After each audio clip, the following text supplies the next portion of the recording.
just to let you guys know, my name is Matt Murray. I was not just on that video screen, but I did work for Stan Lee, and right now I'm a VP for a game that is a charity effort called Global Superhero Initiative.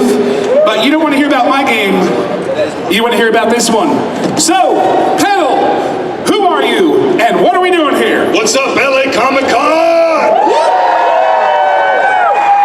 My name is Josh Petersdorf. I play the voice of Roadhog in Overwatch, and I got one question. Are you ready to go whole hog? What's up, guys? I'm Chris Parson. I'm Junkrat in Overwatch. Also, what's the name? Gladio in Final Fantasy 15. Yeah. Assassin's Creed, Rango, some Family Guy stuff. What's up, LA? Yeah. No, what's up, LA? Hello, LA! I am Fyodor Chin. I am the voice of Zenyatta.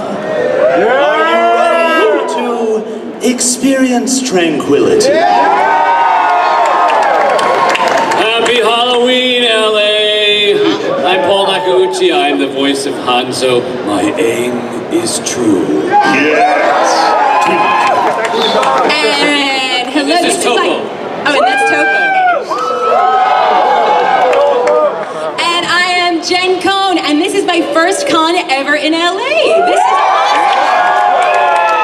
And I do the voice for Farah in Overwatch, and I've got you on my radar. Thanks a lot for coming down, guys. You are part of the 40 million strong that currently play this game, an audience that has amassed over 2 years, and guess what? As much as this panel is about them, it's about you. There is a microphone here. We want you to ask them your questions for Overwatch. So, find your way to get down, we're gonna get to you, and while you peacefully and peaceably organize yourselves, we're gonna let the cast talk a little bit. So tell me about some favorite moments in terms of recording and being part of this experience. You're sitting next to me, Josh, kick it off. I was a bearded man not so long ago, so you can... Who is this guy? Who is this guy? I didn't recognize him. Kidnapped him. You know what? The greatest part for me about Overwatch and the community has been the people. You know, the tagline is it's a world worth fighting for, and I think that the saying "heroes never die" is really appropriate because it's a powerful game with diverse characters and people from all across the world, every ethnicity, race, and stuff like that. And I really enjoy stuff like that, and I also like that I can hook people off cliffs and drop them in wells. Yeah. Just the choice of words, you know. It's a perfect day for some mayhem, you know. Just so many gems. It's like I thank everybody at Blizzard for giving me the chance to say those particular words together, you know. I am just so grateful to be in part of a video game where I don't have to do like death sounds and exertions. It's very, very relaxing, very zen. It's a wonderful time whenever I get to do lines.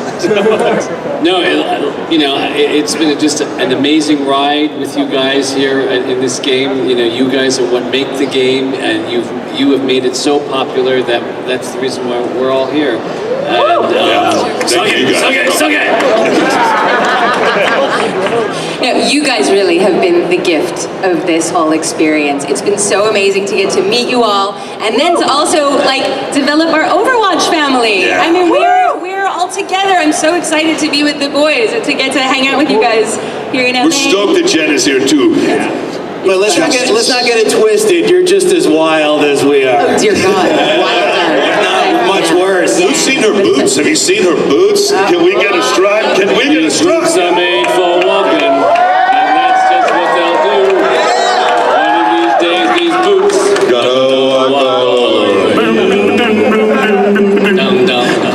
But the fun thing about New York Comic Con is because I live there and I got to wear a different pair of boots every day. And usually, I can only bring one pair with me. So the stars were in the sky for this one. Well, that's interesting because, recording a video game can be a lonely business. How often outside of cons you guys actually get to see each other or work together or, You know, I mean, you said it's a family. Is that just coming over, making appearances, or? Well, Theo had a pool party this summer, so we were over at Theo's. Yeah. Wait, you had two of them. You had two of them. Yeah. Most of, like, I think all of us recorded solo sessions for the game. We weren't with anyone when we recorded it, which is difficult for some of the banter between me and this guy, because I had no idea what he was going to sound like, and they described him as, he's this crazy wastelander with an Aussie Oxbourne accent, and he's a meth junkie, loves blowing stuff up. So I was like, okay, and they're like, you can't stand him. Go. It's funny, and one more question for me, and hopefully you guys have some. You mentioned not having to make death noises and stuff like that. What are some of the difficulties, and what's some of like the best experiences in terms of having to get up in front of a microphone and do something like 70, 80 times, and it's like, you can't even tell the difference at a certain point. So what are some of the sturm and drang, or some of the fun associated with having to do that? Well, you know, you're asked to do death noises, like very specific death noises. Like they'll say, okay, now you're being pushed off the building and you're falling 20 stories, and then you're going to splat on the ground, and then we want like some death rattle at the end. Go.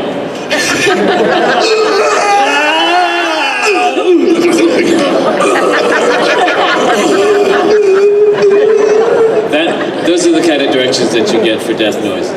And what's one of the best sounds that you've had to make? When I played the game a lot, I was 40 away from plat this last season, right? Okay, so best in the cast, come at me, bro. And, It's true.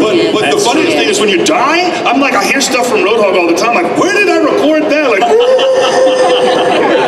what was I drinking that day? I left your mic on in the bathroom.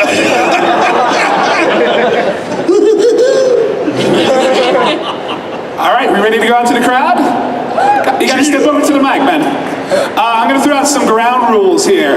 First of all, as you hear, they love doing their own voices. One thing we're gonna ask, don't have them do another character's lines in somebody else's voice. Another thing, no cursing. No requests for cell phone messages unless you go visit them and pay them at the booth. Also, remember, you're in a crowd, so let's try to keep it respectful. Make it a question. They're gonna love to hear your adoration, but let's not just make it a 5-minute, I love you, and here's why, and everything else. So with that in mind... I'd be fine with that. That's all right. Not to scare you away, but let's start asking some questions. Go for it, bro. So my name is Raymond. I'm Hey, from Ray. Overwatch. Hey. What up, Ray? You may think I play Soldier 76, but actually my main is Tracer. Oh, okay. So You're the more question annoying. He's like, goes to all of you.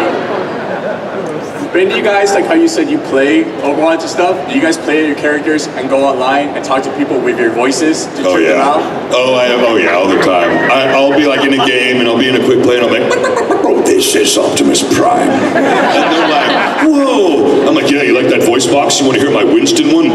By my calculations, I'm a real animal. The power of science. And they're like, that's really good. What else can you do? I'm like, here's my Roadhog, like ready to go, whole hog. They're like, yeah, your Winston's better. That happens a lot. I like to go to movie theaters a lot and use the voice. You're talking too much. What a way to phone. They do, you know? That would really creep me out if I was in a movie with you. You're talking too much. I just like, I like doing Chris's Junkrat just when I'm in the shower, just everything's coming up exploding. I just say that to myself. And then I've done the experience tranquility. They're fun to do, man. They're fun. The community is always very welcoming and they love being teased. And when I stream the game a lot, sometimes people will be like, oh my God, it's you. And then other times people are like, is it really you? And I'm like, well, you'll never know if it is. So, thank you for your question, Raymond. Just remember, I'm not your dad. Hello. It's on. Okay. Hi, my name is Jesus. I'm a Widowman. Hey. Yeah. She's not here, unfortunately, but I was going to ask... Look at them flick at their wrist. Look at them flick at their wrist, turn up. I was going to ask, what are your guys' thoughts on your own individual character's lore in Overwatch? Individual characters' lore, did you say? Yeah, like your own character's lore. Like, what do you guys think about it? Like, do you guys like it, or do you guys think it can be changed? I love it. I want to know more about my dad. Yeah. I need to know more about my dad. All we know is that he's Sam. I need more information. And I love that she's complicated and that she's someone who has mother issues. And it's like, I love her lore. I think it's great. I'd like to know more about Hanzo and Genji's, like, you know, when they were little kids and what happened, and you know how much they fought, and who was the mean older brother, or you know. I'd like to learn more about that. What lore? we need more, right? Who wants more Zenyatta lore? I don't know. Jeff, are you listening? Butch and Sundance, the early years? Yeah. Right? How did it go down, you know? Yeah, exactly. I loved how they described how Roadhog and Junkrat met in the bar, and Roadhog was just kind of like, I'm bored, I'll help you out. And he was like, come on, Rowdy, 60-40? And he's like, 50-50. No problem. I'd love to see them explore that more. I think there's such a fun dynamic in that Jay and Silent Bob thing. Chris killed it on that thing on the Junkertown short, so absolutely. And I'm hoping to see more stuff like that in the future for sure. Yeah, great question, dude. Absolutely, thank you. Now, as actors, do the writers, producers, do they turn to you and say, hey, what do you guys maybe think? I wish. I think the most creative liberty sometimes some of us get is in between some of like the exertions, and if we're going to throw in and how you're going to make the line special, they'll writing it. Michael Chu and his whole group are such an amazing staff and team of writers that they know the essence of the character, and so I think all of us do as well. So when we get a new line or anything like that, it's written probably now with the character more in mind than it was to begin with. Would you think so? Yeah, definitely. Okay. I think it's a lot of fun moving into like not only just doing the video game stuff, but like doing the shorts and the cutaway. I mean, you just talked about that. I mean, it's... The short was a blast to do, and really an eye opener, because you know you could see like, wow, this really could be its own, you know, its own feature. I think. I mean, there was huge reaction to the Hanzo shorts too. I mean, that was And it's funny because when we go in and record it initially, it's just you in the studio, so all you have is like maybe just the picture of who Hanzo is, and so the story just sort of unfolds, you know, without any of that, and then they put that in later. So, yeah, very cool. We got another question, Dylan? Hi, my name is Trey. I'm from Whittier. Hey. What up, Trey? I actually have a question for Jen. Okay. If Anna reunited with her mother, what would her reaction be? What would Farah's reaction be if Anna... Yeah, if Farah reunited with her mother, Anna, what would her reaction be? I think she'd be thrilled to death. I think she'd be so happy. I mean, it's such a complicated relationship. I always say, like, when people ask what line would I want to make up for Farah, like if I could write a line, it's always like, Mom, I think we need a really good therapist. Like, yeah, I think it would be great. It would be awesome. Awesome, thank you. Yeah, you got it. Anybody else feel like answering that question? Well, personally, I feel that Harry Potter is the worst wizard I've ever seen. That is not. I'd love to say, I think the brilliance of some of the writing of Farah's storyline in particular is that it's shrouded in mystery. There's little pieces here, little pieces there, and that is the power of the universe, is that it allows the fans to both concoct and create theories, and it allows the actual universe to grow and develop around it. And I think Farah is one of those fully arced, bodied characters that there's so much more to her, and I want that jetpack so bad. I want it. I want it. Jetpack cat, I know, right? We got another question coming in? So, Junkrat, there's a nice reward for turning you fellas in. Do you ever shut up? That's a good great. Thank you, I appreciate it. He was doing the McCree line in the game when McCree says, I'll fill it for you real quick and I'll let you continue. I heard there's a hefty reward for bringing you two in. Pretty good, McCree. And basically Roadhog's like, shut up. And McCree's like, all right, take care. All right, so I got a quick question. What do y'all think of people who impersonate your voices? Like, do you like them? Do you think it's like something you're not sort of fine with, or you think it's nice? Like, what's your opinion on it? Like, this question for all y'all. I'm always flattered by it. Yeah, I love it. I'm flattered. Yeah, for sure. full-blooded. I like to dish it out too, so I could take it. We were doing Killer Billy Bobs earlier. We were just talking like statues, you know? If you want to be a football player, You want to be a football player, you got to get out there and throw the ball. You got to do it right. So, I always say I'm flattered when someone does our voice impression, and then I get the question a lot, and some of us do too, of how to become a voice actor. And I always say this, when you want to become a voice actor, you want to find your own voice, and it's great to do a million impersonations, but remember, your power and your selling point's going to come from you. So, you know what I mean? So believe in who you are, and doing impressions is amazing, and it's a great thing, but build your own voice too. I'm not saying you're not, you know, absolutely. So I always make sure to remind people that too, like, hey. But doing the impressions is good, because even though that impression of Billy Bob, I don't know what it was, but that they actually used that for a TV version of a movie that he was in. So practice your own voice and the voice of others. When it comes to impressions, my favorite thing is we've been doing a lot of these cons now, and sometimes Elise, May, will come out from China and join us, and we'll be sitting around the green room, and Josh and Chris will be doing like their Richard Dreyfuss impression, which is really good. But you want to hear a little?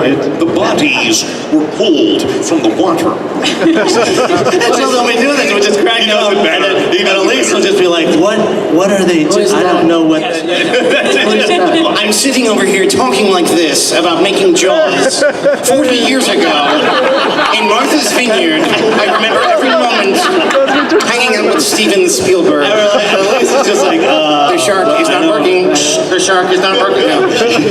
like Jaws, you know, shark, Steven Spielberg. But she has a brilliant sense of humor, though, because she was the one that gave me the fan, and I said, "What's this symbol on there?" And she says, "It's nothing." And I said, "Oh, okay, you don't want to talk about it." No. It's nothing. It means nothing. So she gave me a little fan with the word nothing on it. Maybe that's what she feels about me. I don't know. I love it, though. It's cool to hear you guys love impersonations, because I run a community and we have like a couple, maybe 100 voice actors who all do impersonations. And that's great. So I think stuff like that's awesome. I totally encourage stuff like that. All right, guys. Thanks, brother. Thank you, man. Thank you very much for all the questions. Sorry, guys. They're waving us off the stage, which is completely unfortunate, but I want to make sure that the cast can check in with at least one last final thought for you. Hey, so let's just say what's maybe some stuff, projects we're working on, if you guys. Oh, sure. We'll start over here, and then we'll do over there.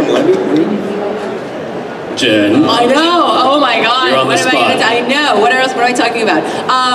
Look for a movie called Cruise on iTunes. I saw it. It's fantastic. It's fantastic. So you should check that out.